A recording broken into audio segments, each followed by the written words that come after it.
अब्दुल्ला आजम के फर्जी birth certificate मामले में हाई कोर्ट से आजम खान को बड़ा झटका लगा है। साबिक वजीर और एसपी लीडर आजम खान ने रामपुर एमपी एमएलए कोर्ट में चल रहे ट्रायल पर रोक लगाने और कुछ नए सबूत पेश करने की मांग की थी। इलाहाबाद हाई कोर्ट ने इस मामले पर सुनवाई करते हुए आजम खान की इस मांग को खारिज कर दिया है। आपको बता दें कि बीजेपी एमएलए आकाश सक्सेना की तहरीर पर 2019 में मुकदमा दर्ज हुआ था। रामपुर के गंज थाने में आईपीसी की धारा 193, 420, 467, 468, 471 के तहत मुकदमा दर्ज किया गया था।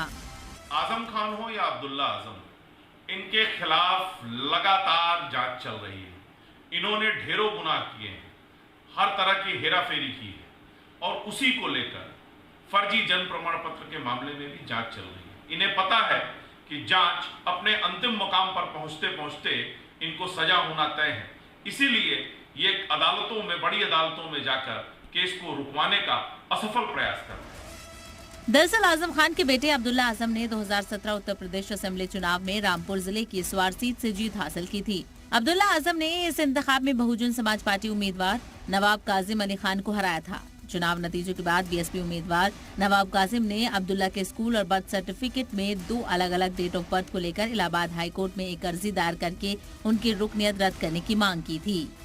इलाहाबाद हाई कोर्ट ने अब्दुल्ला आजम के खिलाफ दायर अर्जी पर सुनवाई करते हुए उनके खिलाफ लगाए गए इल्जामात को सही पाया था।